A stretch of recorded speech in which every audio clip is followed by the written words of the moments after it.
pwede yan. Kita man ko dito sa Pilipinas, behind kayo sa technology.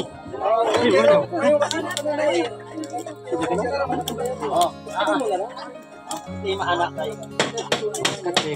Problema anak. Dito sa Pilipinas, puro na nindol tayo of training, puro gaya o pagkaw man sa implementation, walay pundo. Kung na may pundo, wala po yung mga sustainable na support.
Part lang ako sa founder ng mga founder kami dati dito. Pero ano na sila, medyo matanda na. Kaya pa yung chairman. Ako lang ang medyo matandain.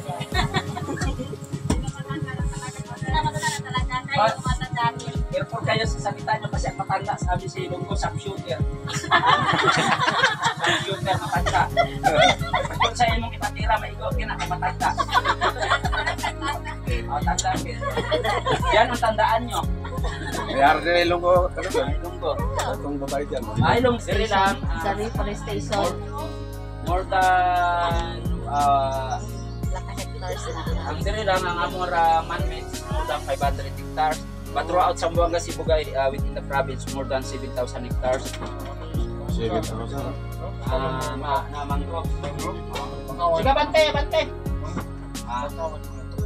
Bakawan. Muna kanang usahay ginakorek na mo kay sa dito sa uban. Kay kada ingon nila nga bakawan, muna na mangroves. Actually ang bakawan is one species lang na siya sa mga mangroves. Sa Pilipinas na atay mga 40 plus na species sa mangroves. Isa lang ang bakawan. Karon na general siya nga pag-ingon bakawan, mangrove. Pag-ingon mangrove bakawan. Actually bakawan kana pare ana kanang naay kanang iyang mga gamot nga gaana. Bakawan. Katong naay gamot nga gaana sa yuta, mo tawag na mo pagatpat. Mo na yung the second strongest and the biggest species of the mangroves, the pagatpat. Ang kasikan is the miyapi. Then the third, itong mga tabigi. Kabala ba kamo na kanang atong city of Manila, kanang nakalandiray na siya sa isa ka species sa mangrove. Manila?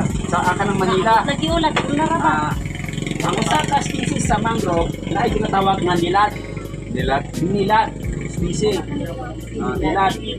So, during the Spanish time, the Spanish trade, galleon trade, di ba kahinumdom from Acapulco, asa-asa naman ang manunggo ang mga galyon dito sila sa kuan kanang naay sa Olongapo dia karon kanang Sambales, kay naa may subik dito.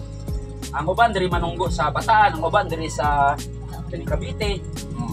So sa ulahin na ingnan sila ng mga Pilipino nga kapitan, mas maganda doon tayo dadaong sa sentro, doon sa may Sikatuna. Okay. Ang kuan ang dating na namuno diha si Dato si Katuna. Tapos kay sundan ni Raha Sulaiman. Ang si Raha Sulaiman mo'y pinakasikat sa history kay siya taas pa ng iyang administration, ang iyang pag-train.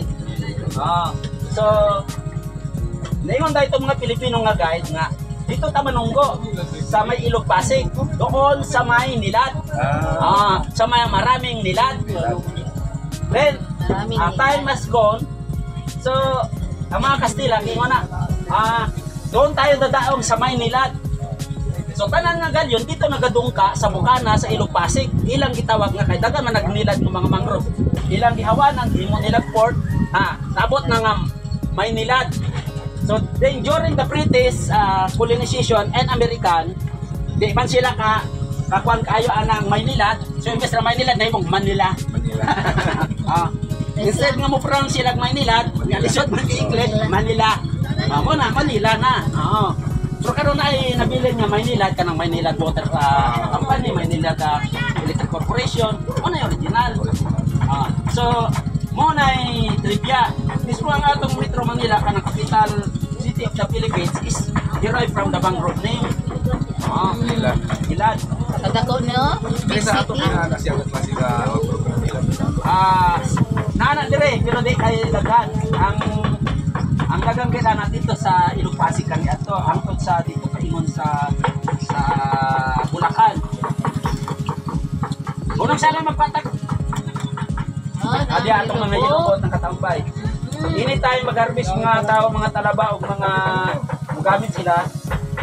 Pakuha sila diya. Wala na mo na ginahatag sila individually kaya aron ng tanan maka-access. Kaya hatag din mo na usa-usa. Amo ba hindi na makagamit? Iyahan naman. Nya gamay ra na. So fair. ano na siya 5 plus. Wala nga kapuyo ang maban. 5 plus siya. Dili Model. Ayun.